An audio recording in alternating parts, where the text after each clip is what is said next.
And so we fear that when bad things happen to us, it's because they're not Christians. So we try to justify everything as being actually a good thing so that we can feel like we are indeed Christian because this thing is actually good. I'm Wyatt Martin, and you're listening to First Look, Alderwood Community Church's podcast, where we take a look a week ahead at what's coming up for our church. And we've got a great conversation for you today with Gahr, who is an ASM leader and a longtime Alderwood guy that I've gotten to know and has become a good friend of mine. I'm excited to have you listen to our conversation in Romans 8, verses 28 to 30, and this famous verse, Romans 8:28, that God works for the good of those who are called according to his purposes, who love him. And we have a really good conversation about what that means and what it doesn't mean, and I'm excited for you to hear it. So let's jump in. Ethan, thanks so much for joining us on First Look. It's my pleasure to be here. Really excited about our conversation today. We're in Romans chapter 8, verses 28 to 30, one of the most famous passages, really, in all of the Bible. And before we jump into that, why don't you let people know how you're connected to Alderwood? So I started coming to Alderwood in 2009 with my family. Grew up through the ASM program, and I'm back there now as a leader. Yeah. How old were you in 2009 when you came? I would have been 12 years old, and I am 23 now, so Okay. almost half of my life there. I'm also involved with a young adults life group with That's right. Ross McDermott and some other... The Whippersnappers. Yes, or a new name we've liked is the YAG, the Young Adult Autonomous Group. Nice. Okay. Good. And yeah, you're serving in ASM as a leader, like you said. What group of guys are you with right now? I'm with a group of sophomore boys. They were a particularly rambunctious group, but they've really seen huge progress in the last year. It's so encouraging to hear them talk about the Word and watch them grow. I love that. One of the most encouraging things for me being in ASM for a number of years is seeing students who were discipled by faithful Alderwood people graduate and become people who are discipling students. I think it's one of the coolest things to witness, and that's exactly what you're doing, which is awesome. Hey, let's jump into this passage. We've been in the book of Romans. We've called this series Good News because Paul is unpacking all the ways that the gospel is good news for us. And he's been talking about the way that apart from the Spirit, we're slaves to sin, and sin just always wins. And with the Spirit, the way that we can be set free to be free from sin, to walk with God, to be a new creation, all of that. And then he's just looked forward right before this passage to say, even all of creation is longing for this moment when God will finally make everything right again, when he will finally make all things new. And then we get to Romans 8, 28 to 30. And Ethan, I'm going to have you read this whole section for us. There's 3 verses. And as always, we got a link to this passage in the show notes if you want to go there yourself and read along with us. But Ethan, why don't you read this section for us as we jump in? And we know that in all things God works for the good of those who love him, who have been called according to his purpose. For those God foreknew, he also predestined to be conformed to the image of his Son, that he might be the firstborn among many brothers and sisters. And those he predestined, he also called. Those he called, he also justified. Those he justified, he also glorified. Okay, thank you. So a couple things jump off the page right away for me in this section. One is that word predestined gets used twice, and we might circle back to that at some point. But before we get there, verse 28 is just one of those passages that many Christians memorize, that they cling to, they put on their wall. It's the background of their computer screen or whatever. We know that in all things God works for the good of those who love him and who have been called according to his purpose. And Ethan, as you think about that, what do you think most people think that verse means? How do you see that get used out in the world among Christians and people who are reading that verse? I think that Christians have a tendency to hear the word good and we apply it to our own personal life plan for ourselves, what we think is going to be good for us, and we think that God is going to work all things so that we might have what we want. Yep. And that can look like an athlete who thinks that, my failures on the football field will one day lead to me being a Super Bowl champion with a multi-million-dollar contract, or somebody who thinks that this F that I got on my test is going to somehow lead to me becoming the best doctor in the world. Yes. Somehow God is going to use that to give you more than you ever could have imagined. Yeah. Sometimes it's just silly things. I hear people quote this verse. Say like they drive to the mall and the parking lot's a mess, which this is all pre-COVID, and they have to park way far away. They're frustrated because they're late. They're meeting somebody and whatever. But then they park way far away from the mall, and as they're walking, to the entrance, they find $20 on the ground, and they're like, yes, in all things, God works for good for those who love him and are called according to his purpose. I thought it was a bad thing, but really God was blessing me with this $20 that I found. It's a weird coping mechanism that we use, or a way that we give ourselves a weird hope.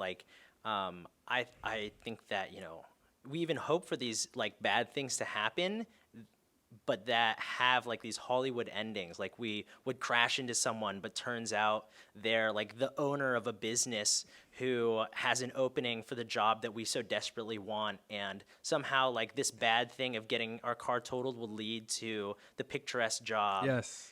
And let's just be clear for a second. That stuff happens. It God, does. God is a gracious, good God who's generous, who gives good things. He loves giving good things to his children.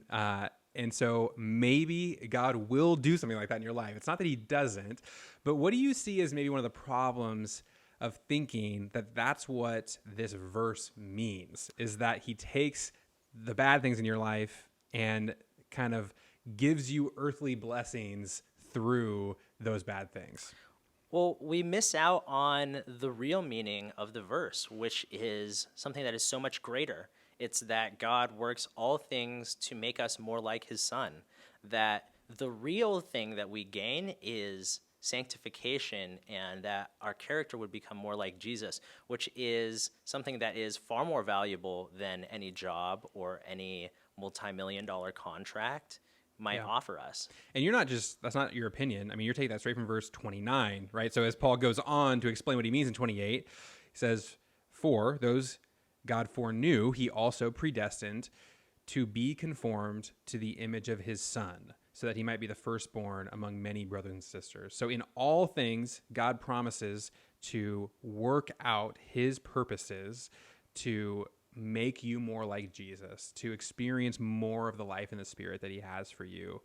And that is an awesome promise, but very different from he gives you all the good things you want now through the bad things that happen to you. Almost the exact opposite. At times it is, yeah. I see, like when we ask about the problems of that first reading of 28, one of them in my mind is just that it just isn't true. I think it's one of the luxuries of living in a first world wealthy nation, that we can believe, even though it's wrong, that everything works out all the time. That's true. Yeah. I think Christians who live in a poor country where they've seen, countless followers of Jesus starve to death, or, whatever the case may be, like, I think they're not as easy to make that mistake as we are, that following Jesus means that God makes everything work out in your life all the time. That's a very good point, and I think that we get caught up in the luxury of life, and we take a lot of things for granted, and that is a weakness of ours in a way. There's another misreading of this verse that I see get used sometimes, or at least a misapplication, which is that verse 28 says, this is the misreading, that because of God, all things are good for those who love him and are called according to his purpose. So it's like if something bad happens to you and somebody's saying like this tragedy happened, or, whatever, that like the Christian response is to say, well, look, when you see what God does with it, you'll be grateful for it. You'll know that this was really a good thing. And once again, like if you live a pretty good life, maybe you can believe that. But as soon as somebody has a real tragedy, like as soon as somebody's child dies, as soon as somebody experiences some kind of abuse or something like that, then suddenly that kind of view of like, well, actually, you're going to be thankful for this. Like, this was a good thing that God did for you almost, And so this isn't saying all things are good. It's saying that in all things, God works for good. Even in the bad things, God is working for your good. Yeah. And I think that's it's a weakness of kind of American Christianity per se, that we don't have a lot of space for lament in our worldview. We don't really know how to wrestle with the things that we perceive to be bad. It almost feels unchristian to us. Yeah, it's like Job, where his friends say, if something as bad is happening to you, then you must not be that great of a Christian. Mm-hmm. And so we fear that when bad things happen to us, it's because they're not Christians. So we try to justify everything as being actually a good thing, so that we can feel like we are indeed Christian because this thing is actually good. Yeah. Yeah, and I almost wonder if we've forgotten how to share each other's burdens in this kind of way, where it seems to me almost like kind of the social media world that we live in, where the expectation is that you're kind of posting all the good things going on in your life and you're showing the best side of what's going on, where that kind of seeps into even our Christian relationships, where like if somebody asks you how you're doing, you kind of have this expectation that you're supposed to say that everything's good, even when it's not. And we've forgotten that following Jesus together means being able to share our sufferings, being able to share the bad, and being able to pray with somebody and share that burden with them. And that's actually that's a good thing about what it means to be a follower of Jesus. Yeah, it's very hard to get yourself into a position where you're surrounded by people that you're comfortable with sharing those tough things with, and surrounding yourself with people who know how to respond to that in the right way, and not just then tell you, oh, no, this is a good thing, but have people who will say, yes, that's rough. Yeah. That's rough, buddy. Yeah. But, God works through all good things to conform you to Jesus. Yeah. He's going to use this. Nothing's going to be wasted, I think, is part of how I read 28, is like, there's nothing in your life that God isn't going to use in some way to continue to make you to be more like Jesus. Ethan, what's something in your life that is relevant to this verse? What's something that has gone on that maybe doesn't seem like a good thing, but that you have to have faith that God is going to work for good in it? I think the most pertinent one right now is that I'm still applying to medical school. It's something that I've sought after for a long time, but that God has said not yet to. Yeah, so tell people kind of your vision for your life as you were graduating high school and off into the world. Yeah, after high school, I went to college, and I was thinking, like, I'm going to get into medical school right out of college, and I'm going to go become a world-renowned surgeon of some sort. And I think that I really envisioned Not just any surgeon, a world-renowned surgeon. World-renowned, yeah. I was going to be the guy I was going to be like Doctor Strange, the guy you go to when all hope is lost. Yes. But I think most importantly, I just really thought that things were going to be smooth. I thought that I was going to be blessed with earthly success in everything that I did. And that's not been the case. I wouldn't say that I haven't been blessed with various successes, but I'm not in medical school yet. So 3 rounds of applications to medical school. So far, you haven't gotten accepted. Yeah. And you probably had a lot of reason to expect that things were going to be easy. Not easy. Easy is not the right word, but smooth. I mean, it's not just because you're a Christian and you thought God was going to bless you, but like you've had a lot of success in your life. I mean, you're a smart guy. You have good grades. Like, I think there's a lot of reason to expect that that the plan that you had laid out was a reasonable plan, I appreciate that you think that. Yeah. I had reason to believe that there would be some success in my future. And you still do, by the way. I still do. Yeah. I still do have hope. I maybe have more hope now than before, because when I look back at all of my failures, I see how those led to God bringing me closer towards Him. One of those ways is that I needed to reevaluate why I wanted to do what I wanted to do. There's a big issue amongst doctors that, doctors like to play God. They like to be the top of the ladder. They like to be this irrefutable authority on all things medical.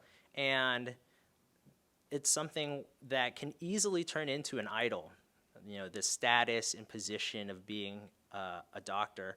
And so that's something that I had to look at in myself and evaluate, how much am I idolizing this potential career? And the answer was a decent amount. Yeah. And I think that God was able to show me through the failures that, he would not allow me to become a physician if I was going to think that way. He still might not, but I believe that, through those rejections that I have found God in my workplace satisfaction. Yeah. Did you have a hard time? Do you still have a hard time wondering why God has done that? Why he has allowed you to be rejected 3 times and still not know what the future holds? And has that been a hard thing for you? Sometimes I wish he could have taught me the lesson sooner, that I might, be a couple years younger and be further along in my path now than I currently am. But at the same time, he's also blessed me in pretty clear earthly ways. I wouldn't have the wonderful relationship that I have today with my girlfriend Summer. And so I think that timing is another one of those things that we try to put our hands on too much, is that, we want things to happen when we want them to happen. And if God chose to take this long to teach me, then he knows. Yeah. I feel like it's so tough to hold the promise of verse 28 that God is working for good through even a hard thing like this, and to be satisfied with it. To be satisfied that God is making you more like Jesus through the season of difficulty and rejection that you've been in with applications, and not to go beyond it to the kind of the false version of this verse that we've been reading, which is that, okay, I know God is going to make this work out because I'm a Christian, because he loves me. I know that he is going to get me into med school at a great school, and I'm still going to be successful. Like, it's hard, I think, as followers of Jesus to accept that we don't know that. We don't know that things are going to work out in this world. That is not a promise. God doesn't give you that. He gives you the promise that even if they don't, he's going to work in your life. Do you find that hard to be satisfied with that? Absolutely. And I think that part of that comes from coming from a culture where being able to provide for your offspring and your grandchildren and so on and so forth is really important. The idea that, that you don't kind of cash out on your parents' success.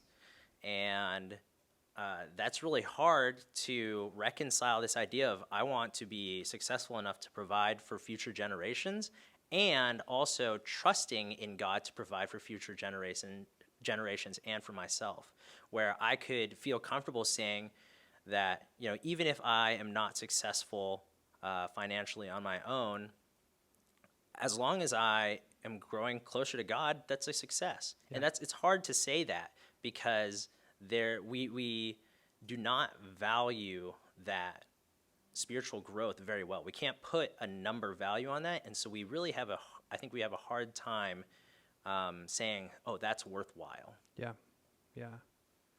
I think that's really true. We only have a few minutes left. We got to talk about predestination a little bit. I mean, it's in here twice. We can't just ignore it. We read 29.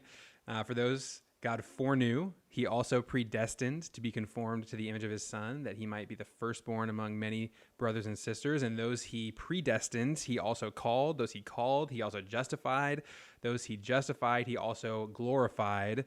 Ethan, when you hear the word predestined or predestination, like, what are the things that pop into your head? What does that mean to you when you hear that word or you read it in a verse like this? I think the one that pops into my head the most is in the context of evangelism. The idea that if God has chosen certain people, then what am I doing when I share the gospel? Yes. Am I sharing the gospel because I think that it might change God's mind on who might get in? Or am I just searching to share the gospel with the people that God has already chosen? So let's drill in even more on like how you're using predestination in that. So that's an idea of predestination that before anything has happened in the universe, before anyone's born or created or anything, before even the earth existed, God had already predetermined who he would save and who he would not. And those he predestined to save, it's a predetermined thing. It doesn't have anything to do with your faith or your, following Jesus or anything like that. It just, God picked you. And because God picked you, he gave you faith and called you and justified you and all that kind of stuff. And at least for me, that was always kind of a classic debate. Do you believe that is true, or do you not believe that is true? It's a huge hot topic in ASM. Yes, always is, for years and years and years. And every church, really, I feel like this is one of the classic debates. If you hear people use terms like Calvinism, this is what they're talking about typically.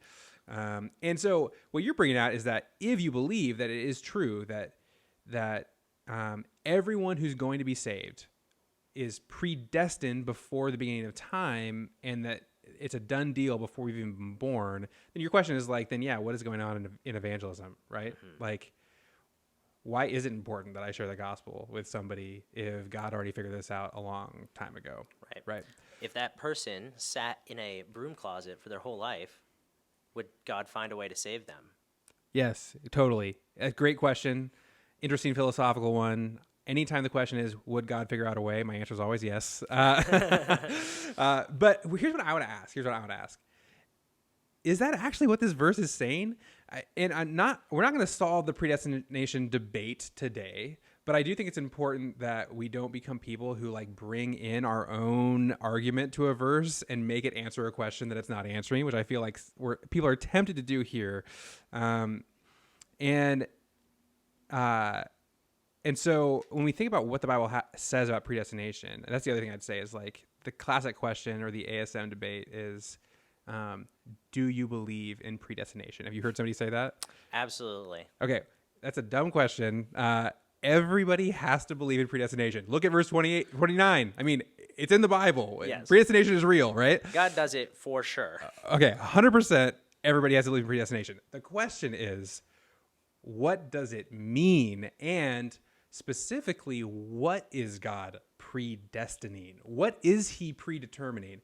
And this verse clearly says that those whom God foreknows, he also predestines to be conformed to the image of his Son.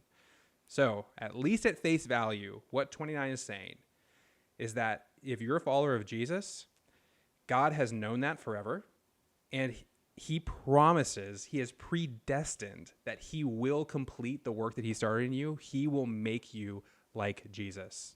To me, like that's what 29 is saying. Does that make sense to you? Yeah, absolutely. And I think that I agree with that. God has promised everywhere in Scripture that Christians will be sanctified. If you're being sanctified, you're a Christian. If you're a Christian, you're being sanctified. It's one and the same. And that's all he's saying here, that those who are Christians that he foreknew, he will make you like Jesus. And I love that promise, man. I mean, I think especially on a day when you have been struggling with sin, a day when you're, really struggling just with maybe yourself, and you're disappointed in yourself, and you're mad about the fact that you are weak and you're not following Jesus the way that you want to. I love the promise that God is saying here. He's going to complete the work that he started in you. He's not going to leave it undone. Sin does not have a chance of winning anymore. It's over. The battle's over. God's going to do it. And sometimes I feel like we miss some of these awesome truths of Scripture when we're so quick to just jump to a debate about theology or whatever, and not just read it for what it says, Yeah, and we as Christians are so prone to saying, oh, I believe God will work out good in my earthly life, when and we have so much uncertainty about God working in our spiritual life, when the exact opposite is true, that we can have absolute certainty that we will become more like Jesus, but there's really no guarantee of any kind of earthly success. Yeah. Well, Ethan, this has been a fun conversation, man. And we do have to come to an end here. We're going to study this passage, and we're going to preach on it this Sunday as we worship together. As somebody comes and hears the sermon, worships with us, what is just one thing that you hope somebody might walk away with from this text? I hope that after hearing this, that we would reevaluate how much we value spiritual growth, that we wouldn't write it off as some side effect of Christianity, but we would really be asking ourselves, how does this life event grow me towards Jesus? And what am I getting out of this in regards to becoming more like Jesus? Yeah, I love that. Let's look for the ways that God is working for our good through the things that are going on, because he promises he's doing it. So let's have eyes to see it. That's awesome. Ethan, thanks so much for joining me. Thanks for having me. Well, there you go. Predestination in 5 minutes there at the end. I'm sure that solved all of your questions about it. Okay, not really. That's an awesome topic. We'll dive into it at some point in the future, but I hope that it at least cleared up a little bit about what's going on in verse 29. And we're going to talk more about it this Sunday as we preach on this text. I hope you'll join us for worship at all 3 services on campus and our live stream at 9:30. Can't wait to see you then. Until we get there, let's keep following Jesus together.